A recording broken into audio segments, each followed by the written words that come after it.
Hello guys, आप सभी को हमारी तरफ से प्यार भरा नमस्ते। और आप लोग कैसे हैं? आशा करते हैं अच्छे ही होंगे, अपनी अपनी ज़िंदगी में स्वस्थ और मस्त होंगे। और आप लोगों की दुआ से मैं भी अच्छी हूँ। आप लोगों का हमारे चैनल में स्वागत है। आप लोग हमारे साथ वीडियो में बने रहिए। और मैं अभी एक न्यू कहानी सुनाऊंगी। अगर अच्छी लगे तो लाइक करना, कमेंट करके ज़रूर बताइएगा मेरी कहानियाँ कैसी लगती हैं। तो आप लोग कहानी को पूरा सुनिएगा। और इस कहानी का नाम है डॉक्टर जेठानी और वकील देवरानी। उर्मिला के दो बहुएं थी। बड़ी बहू डॉक्टर थी और छोटी बहू वकील थी। बड़ी बहू का नाम सरिता था और छोटी बहू का नाम जूही था। सरिता डॉक्टर होने के नाते सभी पूरी फैमिली का खाना हेल्थी बनाती थी।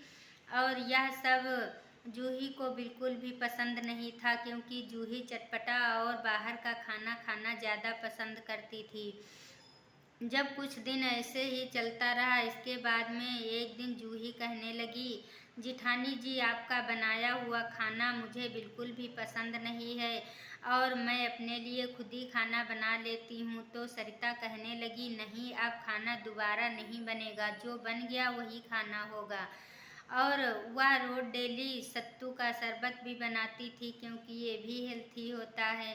तो उसके देवर ने भी कहा करते थे कि भाभी, क्या रोज रोज ये सत्तू का शरबत बना के रख देती हो, मुझे बिल्कुल भी नहीं पसंद।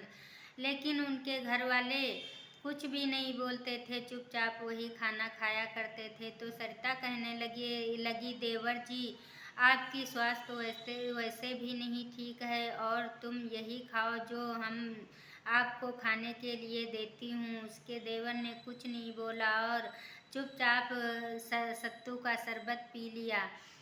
लेकिन जूही को ये सब देखकर बहुत बुरा लगता था। एक दिन जूही चुपचाप जाकर के और सरिता के लिए केस कर दिया। जैसे ही सरिता को नोटिस केस की मिली तो सरिता घबरा गई और कहने लगी, ऐसा मैंने क्या कर दिया जो ये मेरे नाम केस कर दिया। तो जूही ने कहा, तुम पूरे घर पर रौब जमाती हो और किसी को अच्छा खाना नहीं खाने देती हो। डॉक्टर होने के नाते तुम सभी को सूखा सूखा खाना खिलाकर परेशान करके रखा है, इसीलिए मैंने कोर्ट में केस कर दिया और अब तुमको पूरे केस को लड़ना पड़ेगा।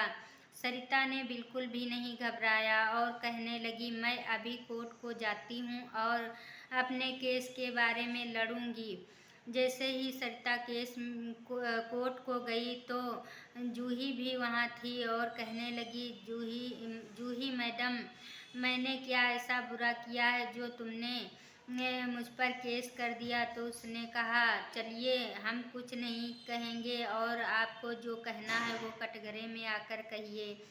जूही और सरिता की बहस चालू हो गई। बहस में सरिता ने कहा, पूरी फैमिली को बुलाया जाए और उनसे गवाही ली जाए कि मैं क्या खाने में बुरा कर रही हूँ, क्या गलत खाना दे रही हूँ सभी को। मैंने तो सब लोगों को हेल्थी खाना बना कर देती हूँ। और जब उनके परिवार के सभी लोग आए, सासू, उनकी सास और देवर और उनका पति, तो तीनों लोगों को कटघरे में बुलाया गया। लेकिन तीनों लोग कुछ भी दोनों बहुओं के बारे में कुछ भी नहीं कहा, क्योंकि एक का एक्शन लेना बहुत गलत था। तो इसलिए उनकी फैमिली के तीनों सदस्य कुछ भी नहीं बोला और चुपचाप कटघरे से बाहर आ गए। यह सब देख करके कोर्ट के सब लोगों ने कहा कि अब ये तुम्हारा केस तुम दो लोग देखिए, इसमें हम कुछ नहीं कर सकते हैं। और वो मामला वहीं पे ठप हो गया और सब लोग घर पे आ गए। तो उसी दिन रात में उसके देवर के पेट में बहुत तेजी से दर्द हुआ और घर के सभी सदस्य परेशान हो गए।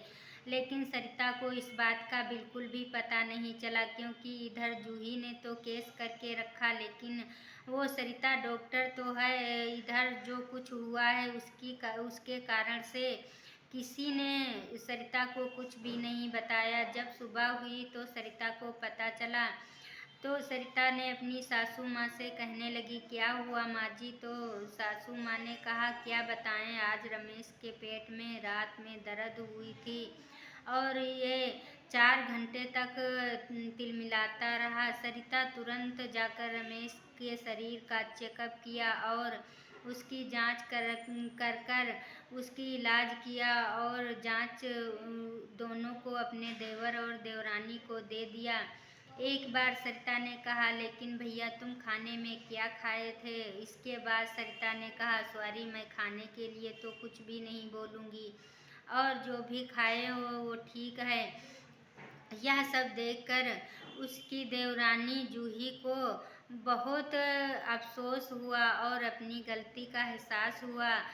तो सरिता कहने लगी, चलो भैया, मैं आपकी दवा करके फिर मुझे कोर्ट जाना है। तो जूही ने कहा, जिठानी जी, मुझे माफ़ कर दो, अब तुम्हें कोर्ट जाने की कोई ज़रूरत नहीं है। तुमने तो हम लोगों के लिए अच्छा ही किया और हमारी लोगों की स्वास्थ्य जो थी वो ठीक थी। हम लोग बाहर का खाना खाकर बीमार हो जाएंगे। तो सरिता ने कहा, कोई बात नहीं है, इसमें माफ़ी मांगने की कोई ज़रूरत नहीं है। और सरिता भी अपनी देवरानी से माफ़ी मांगने लगी, कहने लगी, हेल्थी खाना के साथ साथ मनपसंद का भी खाना चाहिए, क्योंकि जब तक हंसी खुशी से नहीं खाएंगे तो हमारा शरीर हेल्थी नहीं हो सकता है। खुशी की भी ज़रूरत होती है हमारे शरीर के लिए। तो हम दोनों आज से दोनों लोग मिलकर खाना बनाएंगे। जो तुम्हारी इच्छा है तो तुम बना सकती हो और जो मेरी इच्छा करेगी तो मैं बना सकती हूँ। यह सुनते ही उसकी सासू माँ हंस पड़ी और कहने लगी, धन्य है मेरी बहुएं, आपस में कितना प्रेम करके और अपना फैसला खुद ही सुलझा लिया। तो कहा जाता है, आपस में जो बात है उसको आपस में ही सुलझाना चाहिए, कोर्ट तक जाने की कोई ज़रूरत नहीं है। और सभी लोग हिल मिल कर रहने लगे। तो खाने से कुछ नहीं होता है, कभी कभी मनपसंद का भी खाना खाना चाहिए और हंसी खुशी से खाने वाला खाना, खाया गया खाना जो होता है वो हेल्थ में लाभदायक होता है, शरीर में लगता है।